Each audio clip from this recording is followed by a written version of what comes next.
பிரியமானவர்களே, இயேசு கிறிஸ்துவின் நாமத்தில் உங்களுக்கு என் அன்பின் வாழ்த்துக்கள். ஒரு புதிய மாதத்தின் முதல் நாளுக்குள்ளே வந்திருக்கிறோம். கடந்த மாதம் முழுவதும் ஆண்டவர் அற்புதமாய் நடத்தினார். இந்த மாதம் முழுவதிலும் தேவன் எப்படி நடத்த போகிறார் என்ற ஆவலோடு காத்திருக்கிறீங்க. இந்த நாள்ல இந்த இடம் ரொம்ப அழகா இருக்குதா? சின்ன ஒரு ஃபால்ஸ் விழுகிற தண்ணி விழுகிற சத்தம் கேட்குதா?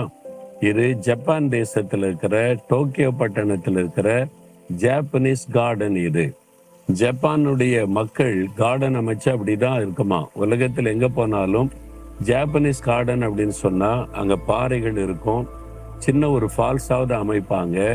அதே மாதிரி இந்த பைன் ட்ரீ இருக்கும், மூங்கில் மரங்களையும் நிறைய வளர்க்குறாங்க.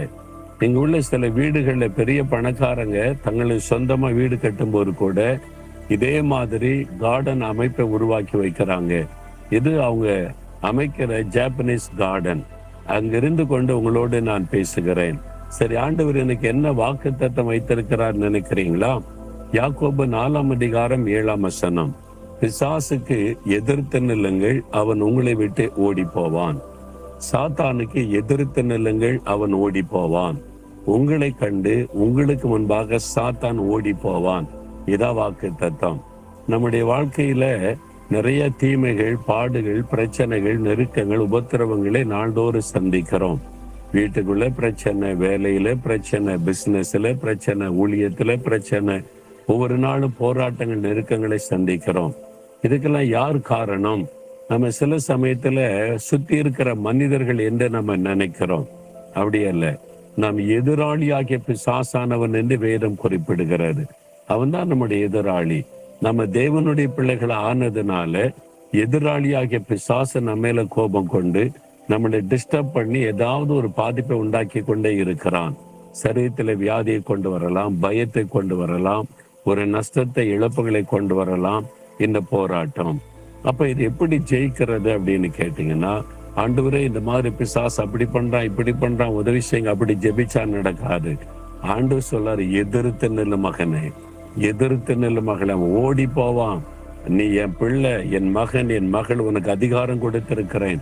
என் நாமத்தினால பிசாசை துரத்துவீர்கள்னு சொல்லி இருக்கிறார்ல, நீங்க தான் துரத்தணும்னு ஆண்டவர் சொல்லுகிறார்.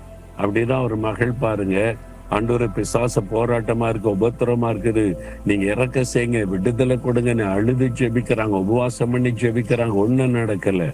ஒரு நாள் ஆண்டவர் சொன்னார், எதுக்கு அழுதுகிட்டு இருக்கிற, எதுக்கு என்ன நோக்கி கூப்பிடுற, பிசாச பார்த்து பேசு.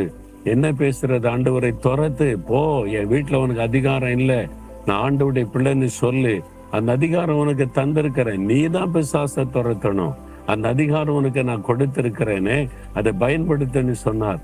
ஓ அப்படியே ஆண்டவரேன்னு சொல்லி, இயேசு கிறிஸ்துவின் நாமத்தில சாத்தானை உன்னை துரத்துகிறேன், என் குடும்பத்துக்குள்ள இடமில்லை, என் வாழ்க்கையில குறுக்கிடாத நீ கடிந்து ஜெபிச்சாம் பாருங்க. அவ்வளவுதான், ஓடிய போய்த்த சூழ்நிலையே மாறிவிட்டது. இன்னைக்கு உடைய சரீரத்துல வியாதி, பலவீனம், எதிர்ப்புகள், தடைகள், போராட்டம், பயப்படாதங்க. பிசாசை எதிர்த்து நில்லுங்க. விசுவாசத்தில் உறுதியா இருந்து எதிர்க்கணுமா? அப்ப விசுவாசத்தோட பிசாசை காட்டில என் கூட இருக்கிற இயேசு பெரியவர், உலகத்தில் இருக்கிற சாத்தானை காட்டில என்னோட இருக்கிற இயேசு பெரியவர். அந்த விசுவாசம், சாத்தானுடைய தலையை மிதித்து ஜெயித்த இயேசு என்னோடு இருக்கிறார் என்ற விசுவாசம், நான் சொன்ன அவன் போய்த்தான் ஆகணும் என்கிற விசுவாசம், எனக்கு அந்த அதிகாரத்தை இயேசு தந்திருக்கிறார் என்ற விசுவாசம். அந்த விசுவாசத்தோட சொல்லுங்க, இயேசு கிறிஸ்துவின் நாமத்தில் சாத்தானை உன்னை கடிந்து கொள்ளுகிறேன், எதிராளியாகிய பிசாசானவனை உன்னை கடிந்து கொள்ளுகிறேன், என்னை விட்டு விலகி, என் குடும்பத்தை விட்டு விலகி, என் வியாபாரத்தை விட்டு விலகி, என் ஊழியத்தை விட்டு விலகி போனை கடிந்து கொள்ளுங்க. ஓடியே போயிடுவான்.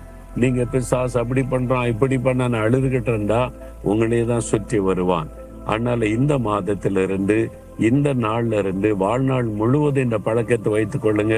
பிசாசை எதிர்த்து ஜெபிக்கிற பழக்கம். பிசாசை எதிர்க்கணுமானா நீங்க தகுதி உள்ள ஆளா இருக்கணும், உங்களை பரிசுத்தத்துல காத்து கொள்ளணும், வசனத்துக்கு கீழ்ப்படியணும். அப்பதான் பிசாசு பயப்படுவான். சிகரெட்டை பிடிச்சுக்கிட்டு, தண்ணி அடிச்சுட்டு, பாவத்தை செய்துட்டு வந்தீங்கன்னா, உன்னை பத்தி எனக்கு தெரியும் ராஜா அப்படின்னு சொல்லிடுவான்.